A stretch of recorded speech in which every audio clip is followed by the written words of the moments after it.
Hello and welcome to Teacher Needs a Drink podcast. I am Elvis, your host, and I'm here to let you know that this is a not safe for work podcast. We are teachers at the end of the rope and really the end of our weeks, and we're really we're done holding back. So we'd like to be able to talk honestly and openly about teaching, so we'll be using pseudonyms throughout the podcast. Protect our identities so we can keep these jobs. Because believe it or not, we like our jobs. We like teaching. We like what we do. We even like most of the kids. It's a thing.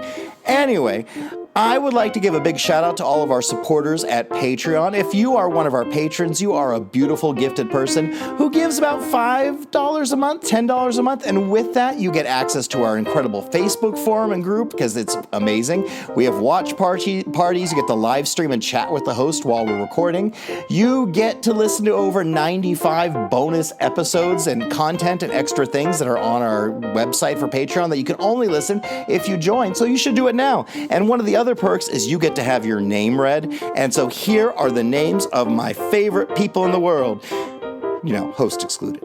Mistress Mischief, Natasha S., Misanthropy, Princess Buttercup, Dragon Lady, Sunday L., Kelsey, Nicole B., Shannon E., Helena C., Aaron B., Stephanie S., Maggie M., Texas Teacher Kristen, Miss Sunshine, Hattie F., James and Allie J., Jody D., Samantha D., Lisa C., Rachel, Jen Genie, Exhausted Band Director, Kimberly K., Kim K., Jessica A., Swiffle F. Owners, Amanda F., Ariana L., Physics Runner, Steph, Science Teach 17, Michael M., William P., Aldrich T., The Scorpionita, Britt M., Iron Swine, Noel R., Teresa H., Biker Teach, Marsha M., Christina B., Miss Alabama, Kristen B., Jason F., Amber H., Abby B., Sarah B., Regina N., Josie S., Sam B., Lucy P., Mary E., Jane B., Red Violin, Kristen W., Vanessa J., Mary C., RJR, Kristen C., Johanna H., Space Panties, Irma A., Nimi, Melissa M., and Sarah N. Thank you guys so much for supporting the podcast.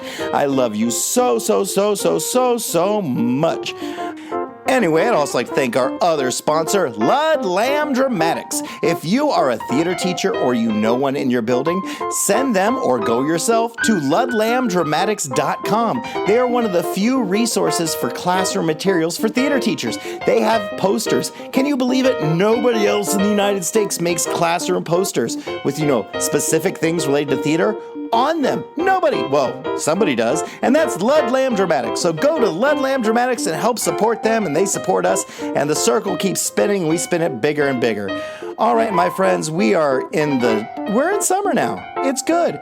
I'm almost in my happy place. I'm in and out of it a lot, but things are really good right now, and I don't want to knock it. So please enjoy this episode, number 141. Thank you guys for listening. Help spread the word one person at a time. Love you. Enjoy. Miss Bo Peep, will you chant balls for me? Oh my gosh, I'm so honored. Balls, balls, balls, balls, balls, balls, balls, balls, balls. I gotta stop coughing. Well done, Miss Bo Peep. Welcome to another episode of Teacher Needs a Drink podcast. I am Elvis, your host, and today I'm joined by the delightful Miss Bo Peep. Hello. And also coming from the East Coast, Mama Chicken. Hi, friends. And our own in-house angel, Miss Bunny O'Hare. Hey, Elvis. Hey, folks. And last but not least, Count Chocolate. Yo, y'all know Count Joe Chocolate Blessings. What's up? Well, I'm so glad you're here, Count. I'm glad all of you are here. It is summer, and oh, man. So I did the whole thing where I don't do much for a week or two. And then my ADHD, hyper, whatever, brain crazy shit that I have going on, decide that I need to try to do all the things. And so, I'm vacationing, I'm having friends visit, Space Panties was in here, I went to go see Dead and Company in Colorado with one of my oldest best friends. It's just been so much fun, and I've enjoyed the friendship and all the love. And now, today, I had to go back to work to do summer stuff. And I was there in physical form only. My brain was not there at all.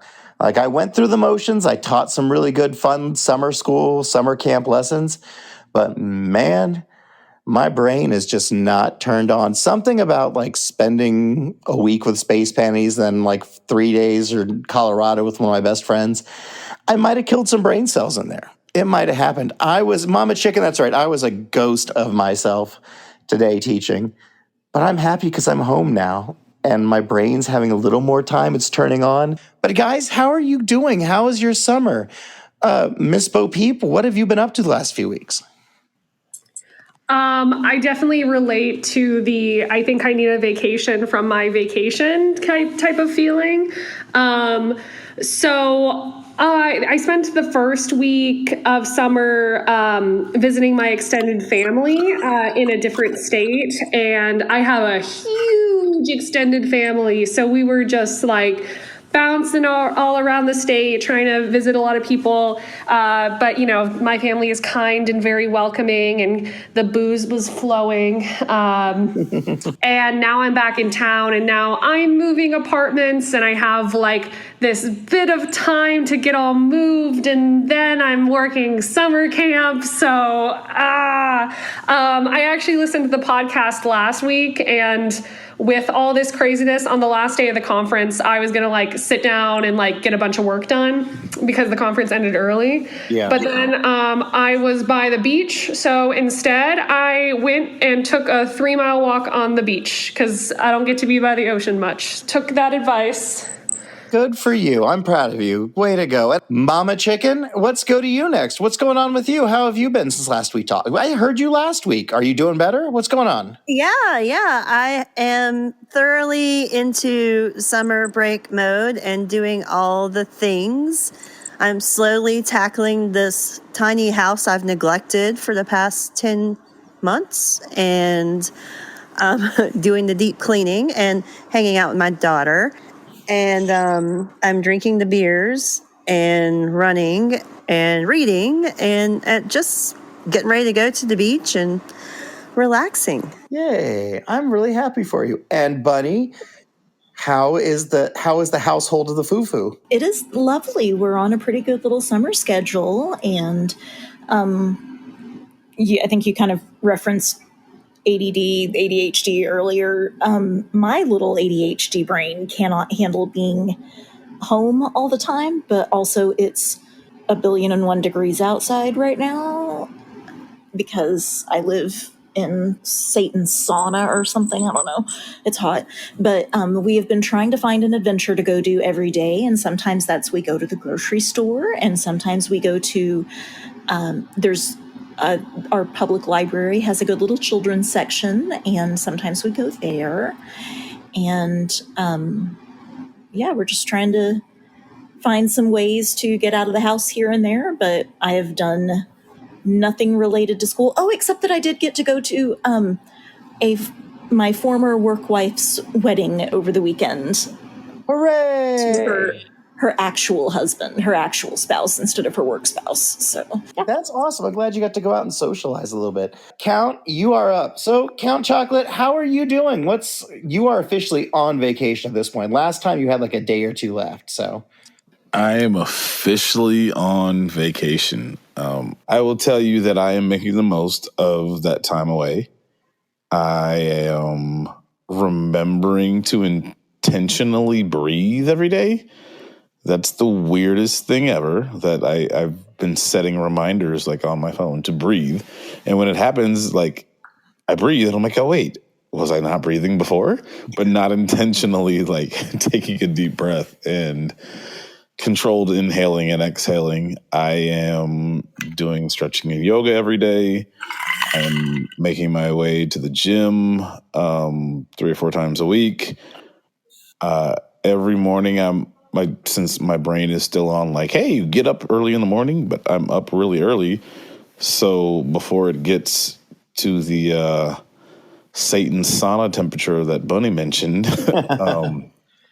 I am out walking 2 or 3 miles every morning, and sometimes jogging, before 8 o'clock, before it gets to be 80. I mean, at that time, I guess it's still around 80 degrees in the morning, so it's not too bad.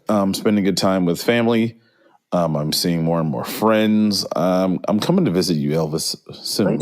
We're going to hang, and we can do yoga together now. We can do the yoga. We can have the drinks flowing. It's going to be a good time. That sounds fantastic. I'm proud of you, Count. That's really important stuff, and I'm glad you're getting it all done. Bunny, any mindfulness tips? Blow a raspberry on a baby's belly every chance you get. That's pretty good for the stress. But one thing that kind of helps me with the breathing is like the rectangle breathing, where you trace a rectangle and you go up as you're inhaling, and then you hold your breath while you're going to the side, and then exhale and then hold your breath going up. Like, that forces me to slow down and not just like breathe too fast. So that's my hot tip there. This article today is from edsurge.com, and it's Are Schools Disproportionately Surveilling Students Who Rely on School-Owned Devices? Monitoring student activity online has become a hot-button issue for districts, schools, and parents alike in the digital age, where information is often shared freely and copiously via email, social media, and other channels. In response to these trends, the Center for Democracy and Technology, a nonprofit that works to shape tech, say there's been widespread adoption of software that monitors students in K-12 schools nationwide. Using these tools, schools can filter web content, monitor students' search engine questions, browsing history, see their emails, messages, and social media content, or view the student's screen in real time. Fueled in part by pandemic-era remote learning needs, schools have adopted this technology with the aim of measuring and improving student engagement and keeping students safe online. However, according to CDT report, 81% of teachers who responded say their schools use student activity monitoring software, and of those teachers, 1 in 4 say that the monitoring is limited to school hours. According to Cody Vensky, a senior policy counsel, widespread monitoring can disproportionately impact students from low-income families who rely on school-issued devices because these devices typically track student activity more deeply than personal devices. Vensky says the session recapped and they're getting a better grip on the harms that can extend from schools' monitoring of student activity online. Well, what is the bad side? What is the downside? The gist of the presentation underscored that student activity monitoring is being deployed in a widespread manner across school districts across this country, and that it can have a negative impact on students' well-being, despite the fact that it might be implemented for laudable reasons. For instance, research shows that monitoring can have a chilling impact on students who won't share their true thoughts or feelings online if they know they're being monitored. It also raises potential concerns that the data collected through the activity monitoring will be used out of context. For example, students coping with mental health challenges may be deterred from searching for help online, and LGBTQ+ students may not search for supportive communities if they know what they're doing is being monitored. Some of the safety benefits that are reported to come from this technology might be counterbalanced by the effects it has on students' well-being and mental health. All right, so my friends, out of the gate, we are talking about this. And let's look at the comments. Bunny has no official position on my underwear. That makes sense. She's never seen them. But my friends, Bispo Peep, Mama Chicken, Bunny Count, what are some feelings you have about monitoring? Do you feel like this is something that disproportionately affects lower socioeconomic students? Yeah, I got things to say. Okay, Mama, you started off. Well, here's the thing. Like, it kind of blows my mind because the computers are not the kids'. They're not the kids' personal computer. Like, they're not made for them to go home and search whatever they want. And while I would hate for a kid who needed like mental health services not to reach out for mental health services, of course, or LGBT, you know what I mean. I would hate for that to prohibit a child from seeking some guidance for that. But what I've seen from my students, and we had kind of a bust of a ring of kids at my school who were looking up nasty, nasty, nasty things, creating nasty, nasty, nasty little chats with each other on their Chromebooks during school, after school. I kind of did some reconnaissance and caught some of it. And my position is it's not their personal Chromebook. So they shouldn't use it for personal things. I mean, I think it should be used for academics. Like, that's why they have it. That's what I'd say about that. Well, I get that we don't want kids misusing the technology. But I also feel that they should not monitor the computers when they're not at home or when they're not on campus. I've heard stories of schools watching kids through their cameras while they're at home and like reporting them because they see them with a bong or with a girl or with something inappropriate. But I don't know, if we're willing to give the kids the technology, I feel like we should also accept that it's going to be misused to some extent, especially after school. By all means, block all the porn, block all the chats, block everything on campus. But if those computers go home, they're for the kids to use at home. I mean, that's the whole thought process besides writing these grants is we're going to help these kids and we're getting these families to have computers. I don't know. Bunny, Bo Peep, count?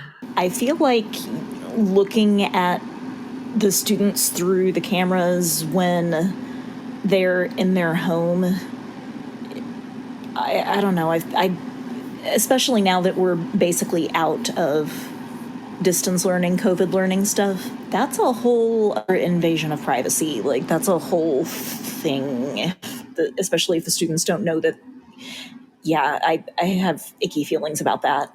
I'm also just like, who has the time? Seriously. Like, oh, you know what I'm going to do in my spare time is look at my students through their cameras. Yeah. I am kind of the opinion that, yes, monitor stuff while they're at school, but when they're at home, unless there's some reason, like, I get probable cause, I guess, like, unless you have a reason to think that untoward activity is taking place, then leave the people alone, leave the kids alone. Well, yes, monitor the heck out of it. I don't want to get in trouble because little Timmy was trying to find ways to get on Pornhub in class or something. Like, yes, monitor the crap out of it at school, because that is a life lesson in terms of when you are out of school, when you are in a workplace type situation, there are going to be rules about what you can and can't look at on your work device.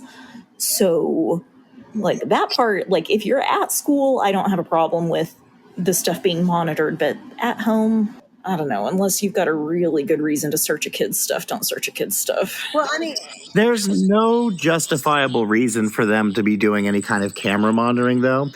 I can see there being a spot at home where they want to see what their screen is doing.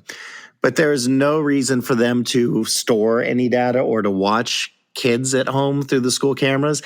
And the school doesn't need to hold on to that, because who is the person looking through this? Because I know if I'm at home, I'm comfortable looking at my phone in my underwear, and I let my kids wander around.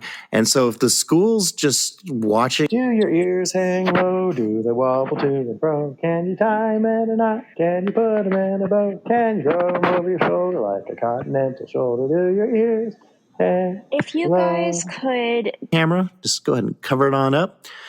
Because, yeah, they don't need any access at home. I don't think they need to monitor at home, just at school. And if a kid can't keep his shit together, if he can't avoid looking at porn, I keep saying he, but I know girls do bad stuff too. But if the kids keep looking at stuff at school, then they lose their privileges. But once it's at home or off campus, no, then it's as long as the computer comes back. here's the thing.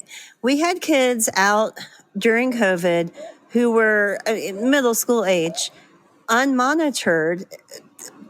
I don't blame their parents. A lot of their parents had to work, and a lot of these kids stayed home and did school, and they got into all kinds of crazy things. They don't have the wherewithal to know what are healthy boundaries. I would not take my workplace computer home and look up porn, for instance, because I know that's not an appropriate thing to do on that device. But these kids don't know it, and then they bring it into the school, and that's what worries me. What about if they're cyberbullying with their school device? Does that mean they should be searched? There again, I think there's got to be like some concrete reason, not just a kid saying, oh, he's cyberbullying me, but like if somebody can show, screenshots of this is what was being sent or whatever, then I think, yeah. Okay, I'm with you there. Now, if a student is cyberbullying and you pull up the chats or whatever, the picture, then by all means, and search the computer, find their history and go through it there. But I don't think they need to do anything at home. But I think there's a difference between, hey, bring your school laptop in here, we need to look at it, as opposed to, hey, this kid, I hear he might be doing drugs. Let's turn on his camera and see if we see anything going on in his bedroom. I keep thinking about previous cases, I think, and for the most part, when something like this happened, if there were cyberbullying that took place, if it were on a student's phone, we can't necessarily say, give me your phone to let me see what's going on. If they were using a school-issued device on the school's Wi-Fi, then that made it easier to track. But that had to happen during school. If a parent came up and said, last night, my child was a victim of cyberbullying, this happened at home, regardless of whatever device they were on, if it took place outside of school, it wasn't even a school matter, regardless of device. It became a police matter simply because it didn't happen on school grounds. Like, I guess you would say the statute of limitations goes only so far based on what's been happening. So outside of school, I don't think it's appropriate that anything can be monitored on a school-issued device. If it's not on the school's Wi-Fi or if it's off campus. And if you can access my camera and turn that on or see what's happening without my permission at any time off of campus, what a huge invasion of privacy that would be. I think that you just have to draw a line. And then also to comment on something else that was spoken in the chat, Bookworm said, we've got, one tech or one IT person and there's 700 Chromebooks on campus. Is that person going to be the one who's in charge of finding what was said, what was posted, or when and where? Like, that is a whole nother realm of cyber crimes, and that's a whole division of police departments oftentimes. And there's not enough manpower for that on a school campus. But when you're off campus and not on like a school's Wi-Fi or internet, I feel like that there's not a whole lot that should be done at that point. I'm with you. I feel like there needs to be, we're already asked to parent a lot. And I get that some kids are doing some bad shit with school property, but we have to be off the clock at some point. And we can't be responsible for these kids 24 hours a day. And so if they are trying to do something after hours and their parents don't like it, or it's inappropriate, then their parents can tell them, hey, no computer after 8, or you can only use the computer where I can see it. Or, hey, we have to make sure all these browser or blockers are up. We need time off the clock. It's not I'm really, really sorry and will help any student who is being cyberbullied. But if it's after hours, there's only so much I can do. And I know that sounds shitty when you see someone that needs help, and I will address it and I will do what I can, but I can't cyber sleuth and stalk another kid. And it just can't. There's no possible way. Again, back to this thing of expecting schools to solve all of the problems in the world and solve every societal issue. Like, what did parents do, in the days before the students had school-issued devices? Like, fix it. Yeah. Send the kid to the library. Because of issues like this, too, it's a really hard problem to solve. Because, for example, because of inappropriate messages, students on our campus aren't allowed to email each other. And for subjects like mine, in which we have a lot of student leadership and a lot of student collaboration, that is so annoying. Because I'll tell them, like, oh, just email that to them. It's like, we can't. We're not allowed to. It's like, oh, right. Okay. Because of the bullying and the sexting. The bullying and the sexting. Yes, the bullying and the sexting. But then it just becomes a massive problem for everybody. So, yeah, it's hard for that balance. And I think Count just really hit the nail on the head about just like how massive of an operation that would be to monitor all of that. And yeah. Oh, no, it's tough. And I want to help out kids. But really, as far as I'm concerned, once 3:30 hits or 4:30, or once that computer leaves our Wi-Fi, it's Lord of the Flies out there. We're off the clock. They just need the families. But all right, here we go. Hey guys, guess what? What, my dude? We have a Patreon. No way. No way! That's It's true. We have a Patreon. If you like this podcast and you've been listening for a while and you just can't get enough of it, well, join our Patreon. There's over 94 extra episodes and more going up all the time on there. And those bonus episodes and exclusive content, they are only available on the Patreon. Plus, you get to listen and live stream our recordings while we're doing it. And we have movie watch parties and an amazing Facebook group. You should sign up and you should do it now. Do it. Woo, do it. Do it. Do it. Do it. Do it. Do it. Do it. Do it.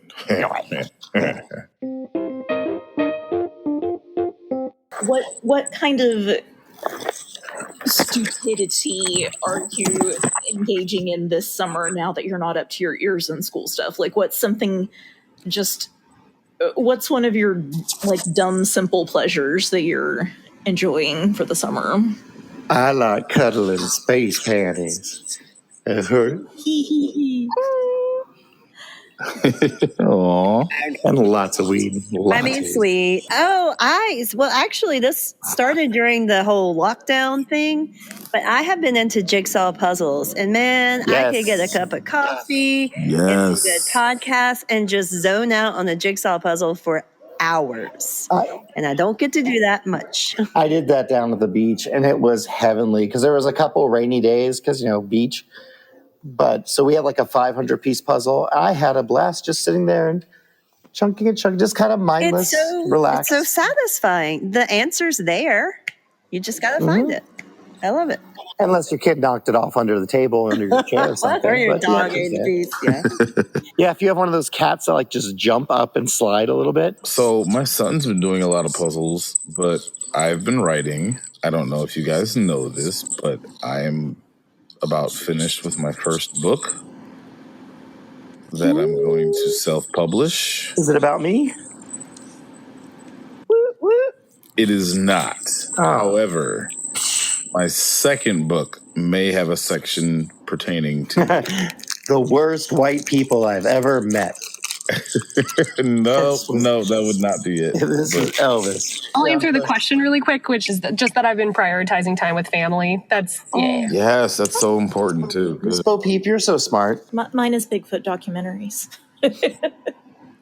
That's my stupid indulgence. Oh, that's amazing. Squatching. All right, my friends. So there was a slight mistake with the Podbean app that we use, and it cut off the last 10 minutes of our show. So I kind of rigged together, and we have the show that you got to hear today. But I want to sign off because that part was deleted. So I need to thank all of my hosts who I had with me yesterday, or when I recorded this yesterday. We had Mr. Count Chocolate. I'm not going to do an impression. We also had Miss Bo Peep. We had Miss Bunny O'Hare, and of course the lovely Mama Chicken. I thank them so much for being with me to record this. I also want to do a big shout out to everyone out there taking care of their mental health during summer. Make sure you take some time for that, because if you don't take time this summer and you jump back into the school year or into the work year, whatever you do, without any mental or any break, you're going to be fried. And that's one of the reasons we had such a hard time this last year, because we never really got to be off last summer. I felt like we were so worried and thinking about what was coming up and all the weird shit in the news. And my God, we got weird shit in the news now. Anyway, I don't want to monologue over this. But guys, thank you so much. Take care of yourselves. Deep breaths, deep drinks. Cheers. Woohoo! Yay! Do it all by myself. Space panties. Ba-ba-da-ba-da-ba-ba. Shibbity-doo-wop. Skidmaree-ba. Mr. Reeves. All right, my friends. Thanks for joining us for another episode of Teacher Needs a Drink podcast.